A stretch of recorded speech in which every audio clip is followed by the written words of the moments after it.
Blue skies means fun days. Helping skydivers with tips and techniques about safety, training and fun jumping from those who know. Nice. Good job. People should do canopy courses. I think I would recommend people to do canopy courses at least once a year, whether you've done one before or not. It's a really good way of either learning new skills under canopy or refining the skills that you have. I think a lot of people focus on free fall predominantly when they do their skydive. Yeah, there's a lot to learn under your parachute. You've got different inputs you can use. You know, a lot of people just tend to use their steering toggles when there's, you know, inputs from your harness to make your wing fly more effectively, more efficiently. I call an active body position where you're sort of loading the wing and making the wing more pressurised. I think that is really important. And I see a lot of people from student status not learning that technique and sort of building bad habits from that and solely letting the parachute almost fly them rather than being in control. For people who aren't confident under their canopy, definitely going on a canopy course will help build confidence by understanding what their inputs do, learning accuracy tips, refining your circuit to be more accurate, and just having fun under your wing, because to me it is fun and I'd like to see everyone having fun under their canopy.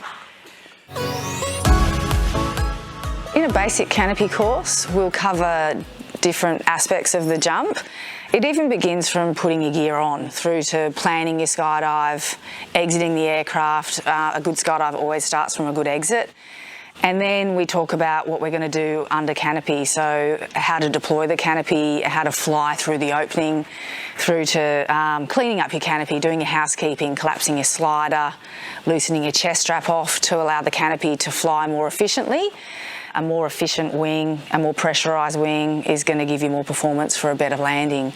And then we'll discuss different inputs. So look, if the weather's good, on a good day, we'll aim for 4 or 5 skydives, and each skydive will just focus on one input, and so that the participant can really focus on understanding that input, trying it in different ways, and maybe adding different configurations once they've learnt different inputs, but learning how to fly with their harness, learning how to use their rear risers, how to do flat turns, maybe even play with their front risers, but that's certainly the rear risers and the flat turns, the harness manoeuvres are all, I think, really important manoeuvres to understand.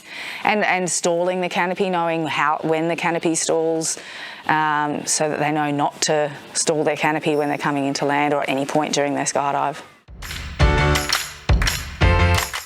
Quite often when students are learning how to fly their harness, they'll do what I call cross control, where they'll lean one way and sort of lift the opposite knee, and they're actually counteracting what they're doing. So, you know, using effective controls and getting feedback from their coach.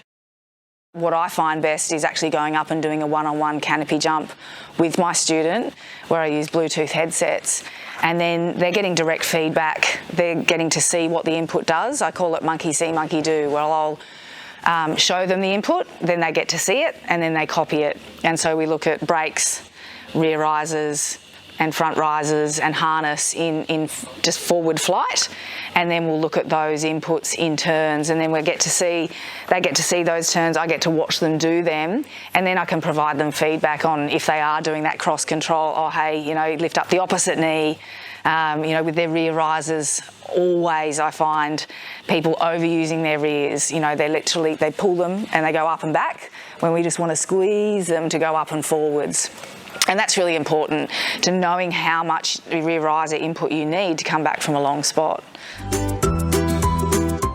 Yeah, so a lot of basic canopy information is given during your A licence and B licence. It's in the APF syllabus to cover basic canopy control circuits and landings for your A licence, and then during the B rels they're taught how to use different inputs on their own.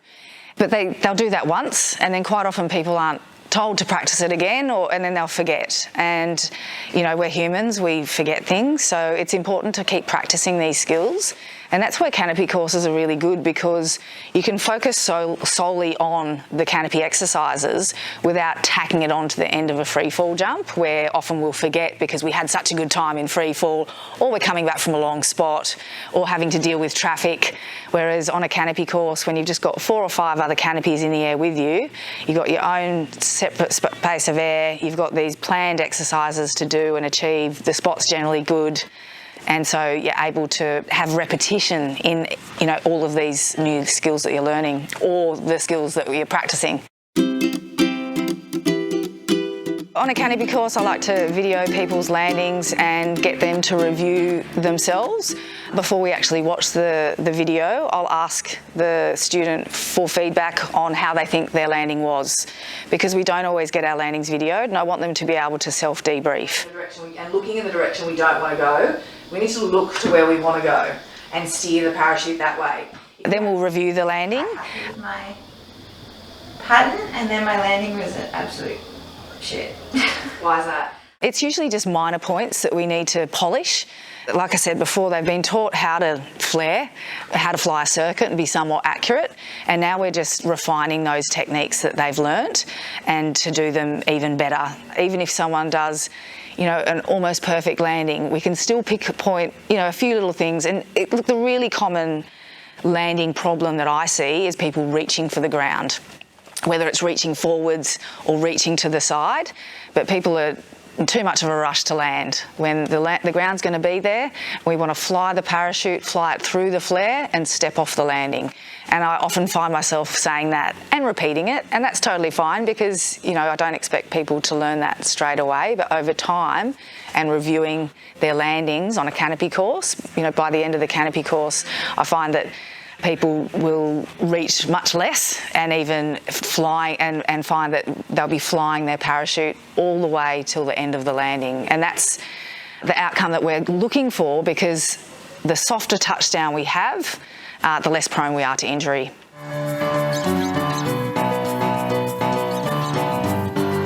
So most people, when they do their leg straps up, they just pull them straight down. And what you'll see is quite a big gap there. Whereas when you put your leg straps on, bring the leg strap right around so it hugs the back of your backside, and then tighten the leg straps.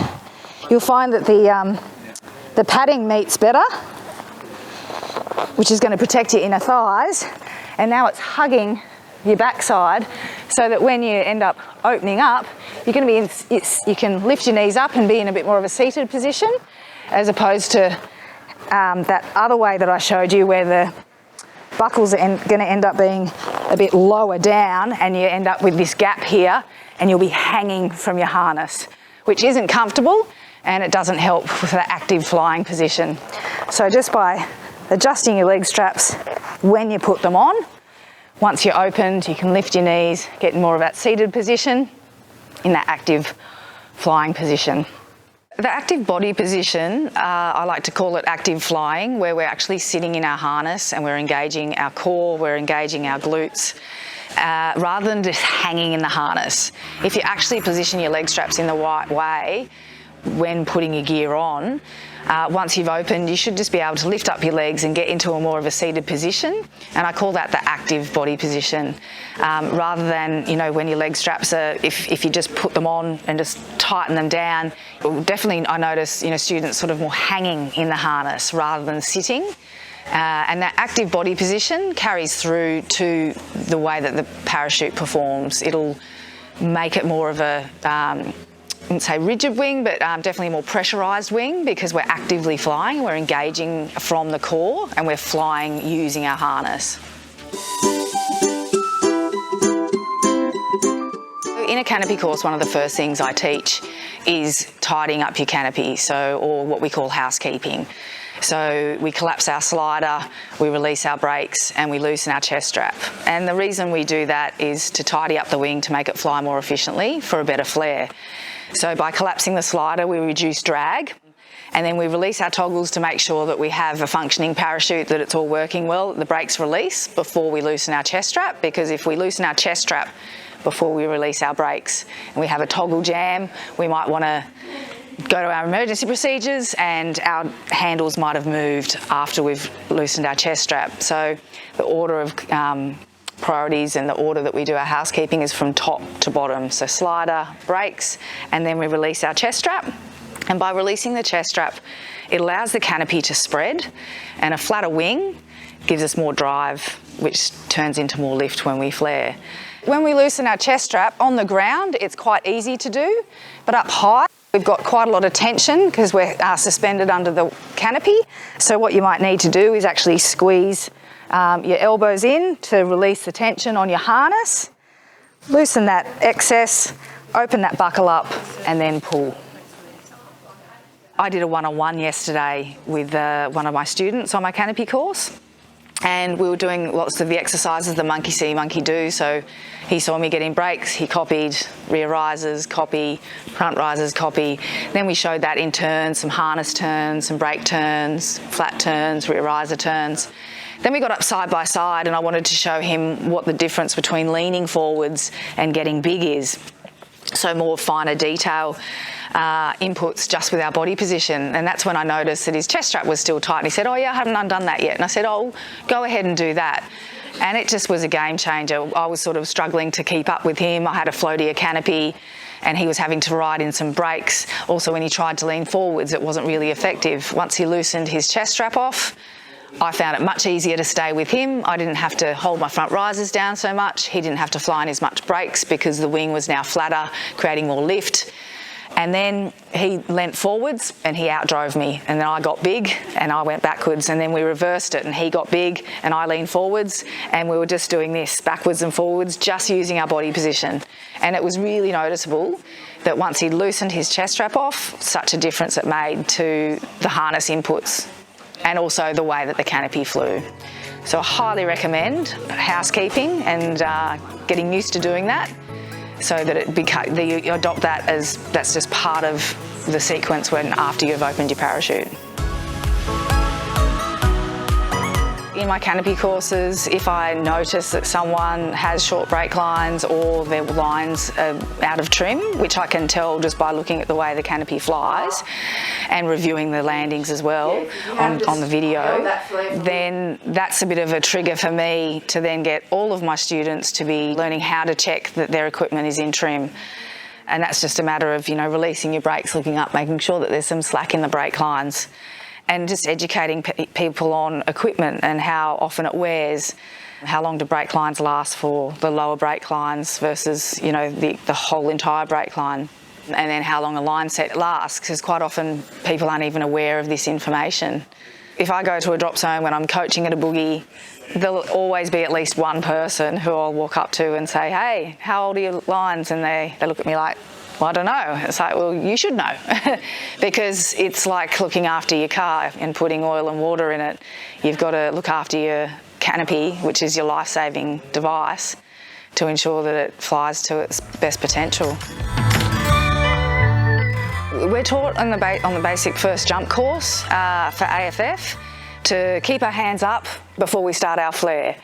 And if people don't go on canopy courses or aren't retrained on steering on finals, then they're really cautious to steer when we actually do teach that on the first jump course, look away, steer away. But we also teach them not to do a low turn. And so often students are scared to turn low when we're really just asking them to steer. To me, a low turn is pulling your hand or your toggle down past your shoulder, whereas steering is anywhere from full glide to just above the shoulder to steer 5 or 10 degrees off the direction of course that you're going to then avoid an obstacle. We should be instilling those skills like really early on so that people feel comfortable to steer, and maybe even introduce the sort of skills for them to do that, actually steer on finals so that they're used to that and they're comfortable with that to avoid obstacles.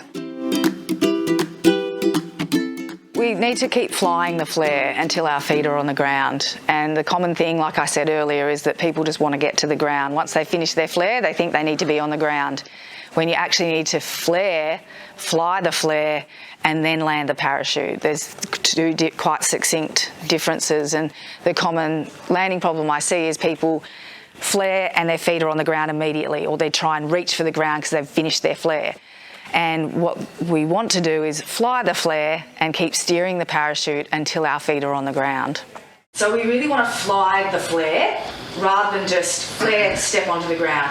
We kind of do that when it's quite strong winds, you know, like we'll sort of flare and meet the ground with the flare, and sometimes not even finish our flare, because if we finish the flare in strong winds we might be going backwards. But in light to moderate winds, we want to fly the flare all the way and have the softest possible touchdown. So we're trying to slow our descent rate as much as we can. I think it's valid for anyone to do a canopy course regardless of how many jumps they have. You can always refine your skills on a canopy course and even learn new skills or break habits that you are trying to break. I've had several people come on my courses with thousands of jumps who can't stand up their landings, and it might be due to injury. I might teach them better skills for sliding out their landings rather than running out their landings if they have bad knees or bad ankles.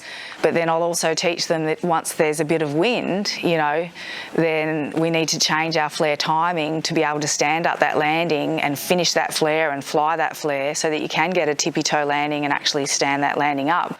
Because there's quite a few older jumpers who are carrying injuries, and they'll nurse those injuries by sitting their landings down, but sometimes not with a good technique, and they're actually injuring themselves even more. So being able to come up with better techniques for either sliding out a landing or standing it up softly is what you'll learn on a canopy course, or getting coaching, even private one-on-one coaching. Any jumper can learn something from a canopy coach, so for sure put it in your calendar. You know, if you see a canopy course come up, then register and be open to learning.